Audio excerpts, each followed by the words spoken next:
Hi everyone. So I'm going to be reading a new chapter in Dinosaurs Before Dark. And so we are on chapter 5. Sorry it's a little bit loud. I have my window open and someone is mowing the grass outside, but hopefully it's not too loud. We adjust.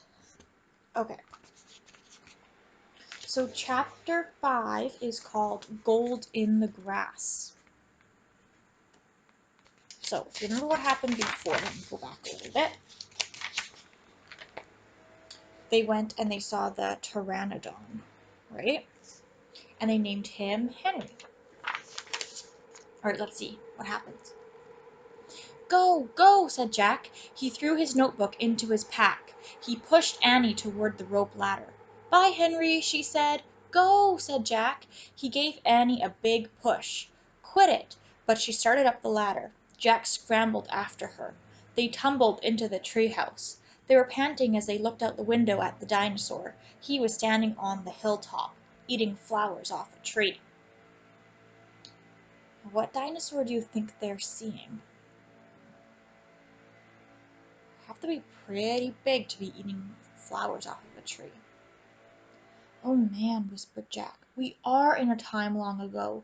The dinosaur looked like a huge rhinoceros, only he had 3 horns instead of 1. 2 long ones above his head and 1 on his nose. He had a big shield-like thing behind his head. Triceratops, said Jack. Does he eat people? Whispered Annie. I'll look it up. Jack grabbed the dinosaur book. He flipped through the pages. There, he said. He pointed to a picture of a triceratops. He read the caption. The Triceratops lived in the late Cretaceous period. This plant-eating dinosaur weighed over 12,000 pounds. Jack slammed the book shut. Just plants, no meat. Let's go see him, said Annie. Would you go see the dinosaur if you were there? If you found out that it only ate plants? I don't know, I'd still be a little bit scared.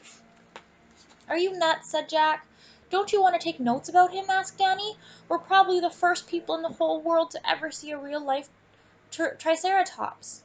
Jack sighed. She was right. Let's go, he said. He shoved the dinosaur book into his pack. He slung it over his shoulder and started down the ladder. On the way down, Jack stopped. He called up to Annie. Just promise you won't pet him.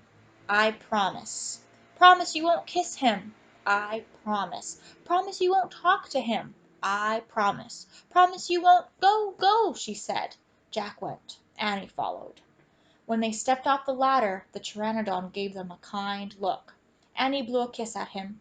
Be back soon, Henry, she said cheerfully.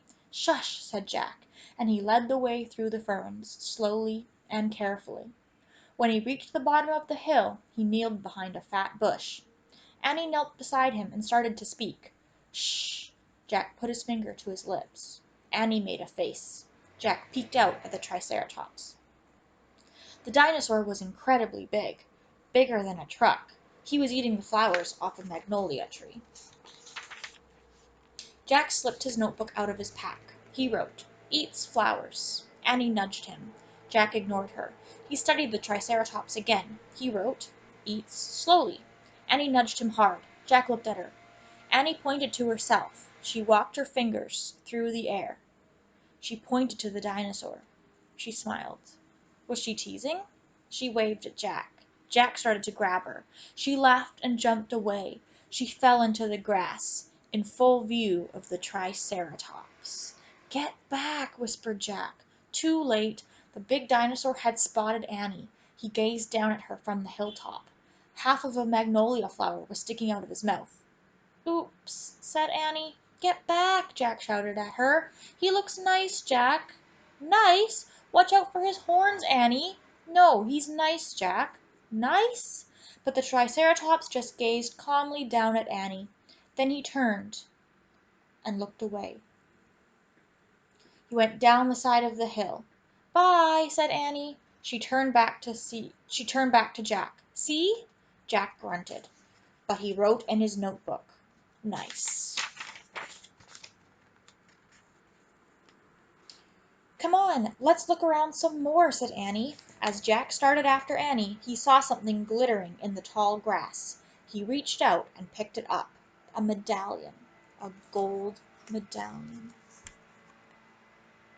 Now, if you remember, in the book we just read, The Pirates Past Noon, it talked about the medallion. So this is where he found the medallion. It's really, really cool. A letter was engraved on the medallion, a fancy M. "Oh man, someone came here before us," Jack said softly.